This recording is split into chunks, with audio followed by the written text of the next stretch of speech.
his contribution. We've talked about his professionalism, but he was huge for you guys tonight. Yeah, I mean, he really impacted the game. I liken it to what Javon did for us, in Atlanta when we were kind of, really struggling, and he came in and kind of opened the game up for us.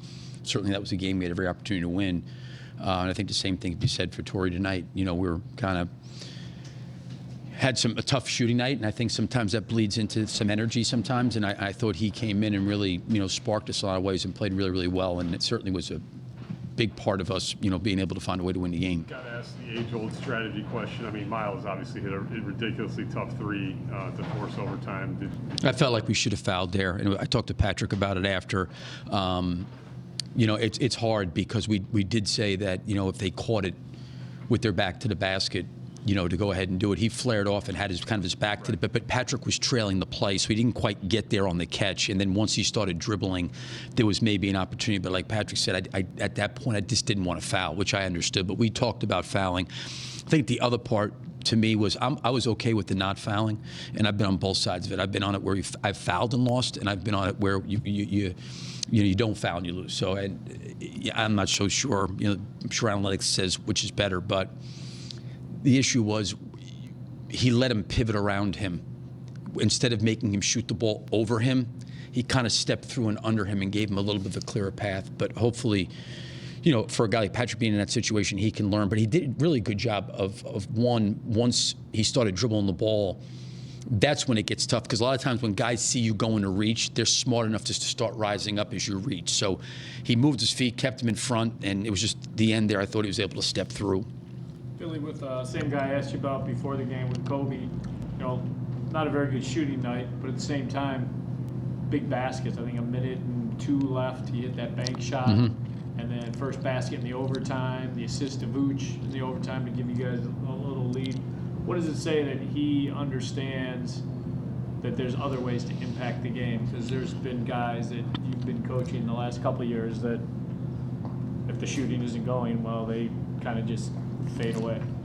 I think that's been probably the best part of his evolution, in my opinion, has been that, because I think when I first came here, it was the COVID year. I think he started maybe one game his rookie year. COVID hit, he was out. He started for my first year. There was a lot for him to learn. I think he was so focused on, wanting to play well for himself that he started to look at the fact that I got to impact winning. And winning is important to me, and how am I going to go do that? And I think generally with a young player, you go to, I'm going to impact winning by what I do well, and what I do well is score. Yeah. Well, when that's not there, now what are you doing? And I think his defense over the years has gotten better. He finds ways to rebound, come up with a loose basketball, assists. Like, he's doing a lot of different things. He had a really tough shoot night, 1 for 11 from 3, but I think we would all agree he really had a pretty big impact on the game, on both ends. So I just have a lot of respect for the way he competes. Billy, Lonzo was plus 25, and you stayed with him in overtime. That's a season high 26 minutes. Are you going to get yelled at, or? I don't know. We'll see. I don't know what's going to happen there. It'll certainly be an off day for him tomorrow. No, I think there's going to be days where he feels good. We may be able to do that. You would hope at the end of the year that you can keep him in that range of 20 minutes or so.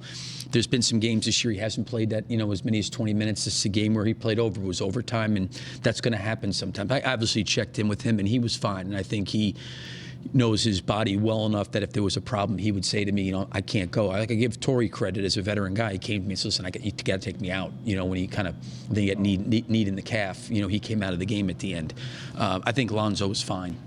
And, I mean, his impact with the plus Lonzo? line. Yeah, I mean, he's just made that play to Patrick at the end with a three-pointer. Just the rebounding, the steals, the active hands, the threat to make a shot, the IQ. He's just really a cerebral player, and it's pretty amazing what he can do, even though, he's probably physically not at the level he was, before he got hurt. But he still impacts the game in a really positive way. All right. Appreciate Thanks, it, man. Coach. All right, guys. Yep. Thank you, guys.